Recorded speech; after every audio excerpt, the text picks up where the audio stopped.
Hello guys, welcome to the 12th podcast of Let's Revise MBBS Cardiology, and today we are going to talk about infective endocarditis and rheumatic fever and rheumatic heart disease. Okay, so infective endocarditis is a microbial infection of the endocardium which forms some vegetations, friable vegetations, and this damages the valvular apparatus. Okay, so infective endocarditis can either be acute or subacute. Acute infective endocarditis is caused by highly virulent organisms like Staphylococcus aureus, and they can affect the normal valves. Okay, but subacute is caused by moderate to low virulent organisms like Streptococcus viridans or HASEC groups of organisms, which include Haemophilus, Actinobacillus, and C for Cardiobacterium, E for Eikenella, and K for Kingella, and even cons, coagulase negative Staphylococcus. Okay, so coagulase negative Staphylococcus, and this subacute infective endocarditis, these organisms usually affect the previously damaged valve or prosthetic valves. Okay, and mitral valve is commonly affected. Right, now let's see pathophysiology. So basically there is an endothelial injury. It can be either due to a damaged valve or prosthetic valve, and this injury leads to platelet activation and formation of thrombus there. Okay, so that this thrombus is sterile, so that's why this is known as NBTE, non-bacterial thrombotic endocarditis. Okay, NBTE. So after this, if the patient undergoes some dental procedure or any kind of procedure by which there is invasion of bacteria in his blood, so this bacteria can go in the valve or go in the thrombus and can colonize there. Okay, this will lead to formation of vegetation, and this vegetation is friable. Why? Because it is rapidly growing and it's not stabilized enough by the fibrin strands, so this vegetation is friable. So because of this, there can be either local destructive effects or there can be systemic effects due to embolization. Okay, so vegetations of infective endocarditis are large, friable, bulky, and they invade the chordae tendineae also. Okay, and they are mainly present on the surface, on that surface of the valve where the pressure is low. So let's say the patient has mitral regurgitation. So the blood is going from the ventricles to the atrium.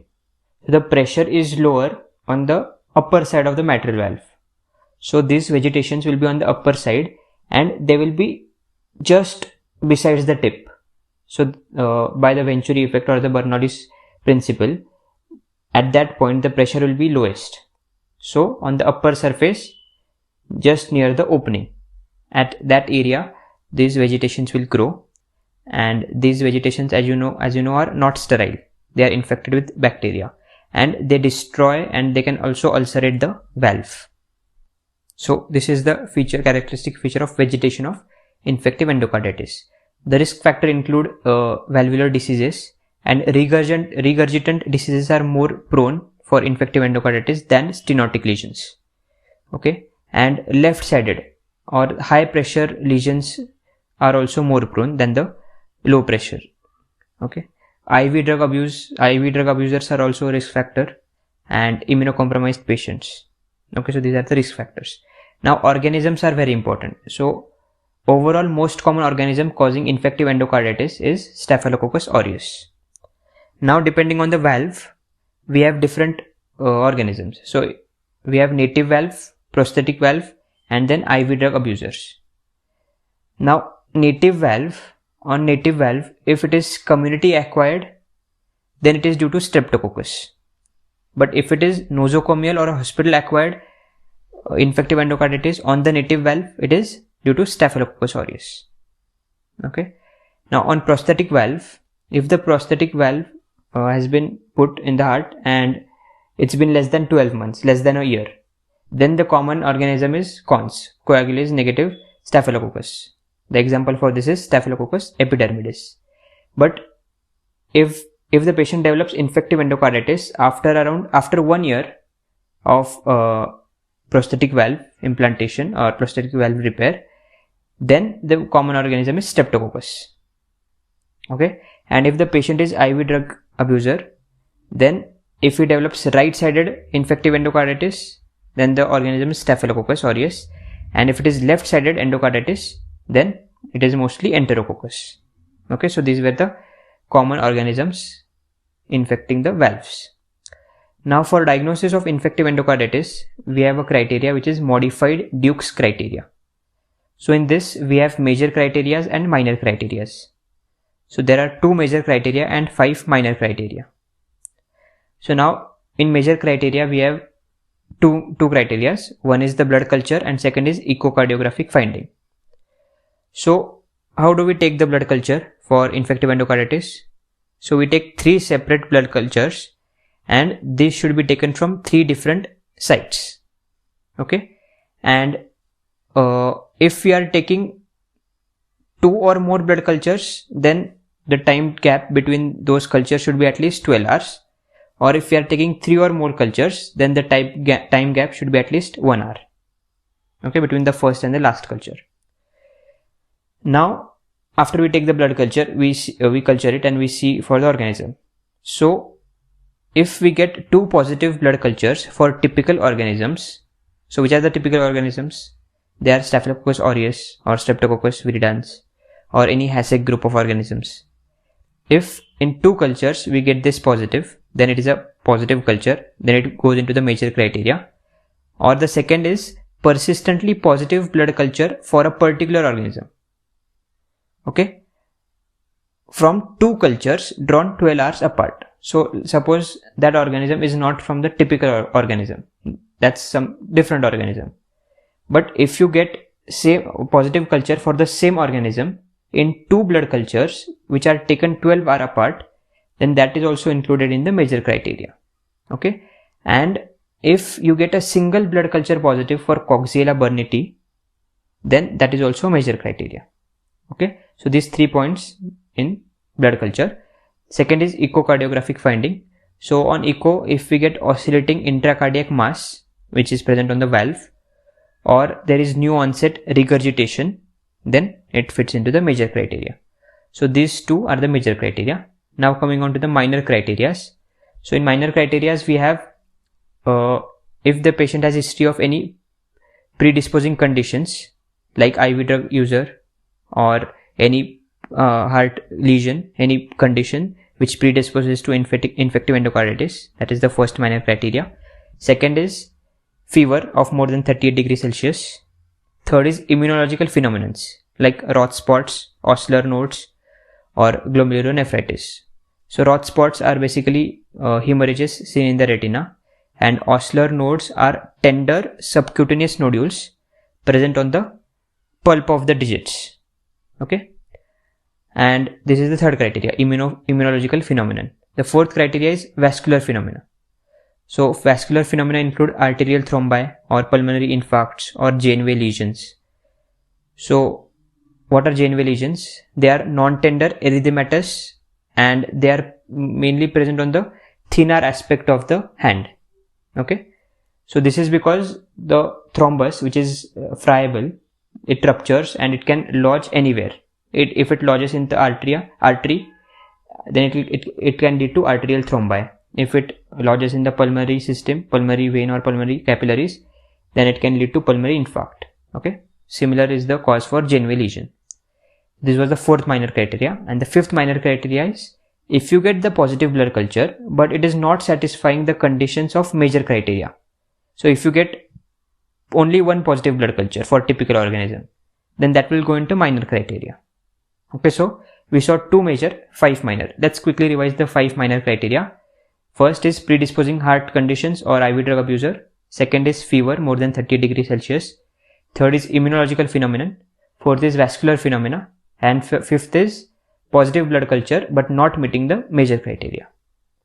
So if the 2 major criteria or 1 major plus 3 minor or 5 minor criteria, if these are present, then we diagnose the patient as infective endocarditis. Okay, for treatment, now the treatment depends on the organism. So we'll talk about 3-4 main organisms. So if it is Streptococcus, then we give penicillin and gentamicin. If it is Staphylococcus on native valve, then we only give vancomycin. But if it is Staphylococcus on prosthetic valve, then along with vancomycin, we need to add gentamicin and rifampicin. Okay. Now some other two other organisms, Hassek group. If we find any Hassek group of organisms, then we need to give ampicillin with sulbactam. Okay. So this was about infective endocarditis. The main thing here is you need to know the modified Jones criteria and the organisms. Okay. Now moving on to the rheumatic fever and rheumatic heart disease. So rheumatic fever is an autoimmune inflammatory disease, okay, that can involve heart, joints, skin or nervous system, and this disease typically develops 2 to 4 weeks after a pharyngitis by group A beta hemolytic streptococci infection. Okay, the mechanism is molecular mimicry. So our body produces antibodies against the M protein and N-acetyl glutamic acid, NAG. But this antibody also binds to the human endothelial cell and damage it because there is structural similarity. Okay. Now, rheumatic disease can be acute, and then these repeated attacks of acute rheumatic disease can finally lead to chronic heart disease. Okay. So this, in the acute phase, it can, as we discussed, it can affect the joints. So it can cause polyarthritis. It can also affect CNS. In CNS, it can cause chorea. Okay, Sydenham's chorea. If it affects the skin, it can cause erythema marginatum or some subcutaneous nodules. So all these are features of acute rheumatic fever. So let's discuss about each of them in short. So in joint there is polyarthritis. This polyarthritis is migratory polyarthritis. It is the most common manifestation overall of the acute rheumatic fever. It mainly affects the large joints like knee, hip. Okay, and this involvement is asymmetric. The arthritis is non-erosive and it does not leave any residual deformity. So there is pharyngitis. After 2 to 4 weeks, there will be acute rheumatic fever. Joint will be affected, inflamed, but after a few weeks it will resolve, and it will resolve completely.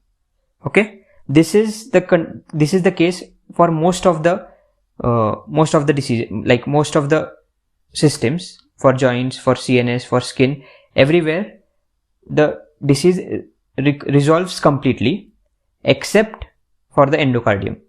Okay, we'll talk about endocardium now. So carditis, the acute rheumatic fever can involve all the 3 layers. It can cause pancarditis. Okay, but first it involves endocarditis, then myocarditis, and then pericarditis. You cannot find that the patient is having pericarditis but is not having endocarditis. So you can, if this is the condition, you should not label it as acute rheumatic fever. Okay. Now, most common valvular defects in acute rheumatic fever is mitral regurgitation. So why there is mitral regurgitation? So see, there is lot of inflammation going on because of our immunity is attacking the endothelium of the heart. Okay, so there is inflammation going on. So there is edema. There is edema of the valves as well as chordae tendineae. Okay, because of this, the valves cannot close properly and it leads to mitral regurgitation. So this is in acute rheumatic heart disease. But if it goes on to the chronic form, so chronically there will be fibrosis. Repeated inflammation will lead to fibrosis, and this will eventually lead to mitral stenosis. So most common valvular defect in acute rheumatic heart disease is mitral regurgitation, and in chronic rheumatic heart disease it is mitral stenosis. Okay. Coming on to the next thing, which is Sydenham's chorea. So Sydenham's chorea is involuntary rapid purposeless movements, and it mainly involves the upper limb and the head. Okay. Next is erythema marginatum. So it is a like geographical red macular rash which involves skin, and this also heals without any scar. So I told you everything heals without residual disease except carditis. So there is some residual disease of the endocardium which remains even after acute form. Okay, and the last thing is subcutaneous nodules. So these nodules are painless and mainly present on the extensor surface, okay, like elbow. Now, when the patient comes to us when the patient of acute rheumatic fever comes to us, our main goal is to pick up these patients and give them prophylaxis so that chronic heart disease will be prevented in these patients. So how to diagnose acute rheumatic fever? For that, we have modified or revised Jones criteria. Here also we have major and minor criteria. And further, it is divided based upon the risk. If the patient is in low risk area or high risk area. Okay, so major criteria you can remember as mnemonic Jones. Okay, so J is for joints. So in joints we have polyarthritis. But polyarthritis is only in low risk area. But if it is a high risk area, then polyarthritis, polyarthralgia as well as monoarthritis are included in major criteria. Okay. Second one is O. Just convert O into a heart shape. So it is carditis. Okay. The first major criteria is joints, which involves polyarthritis. Second is carditis. Third is JON. N is for nervous system. In nervous system we have Sydenham's chorea. E is for erythema marginatum and S is for subcutaneous nodules. We have talked about each of them. Coming on to the minor criteria. In minor criteria we have 4 criteria. First is fever, then polyarthralgia.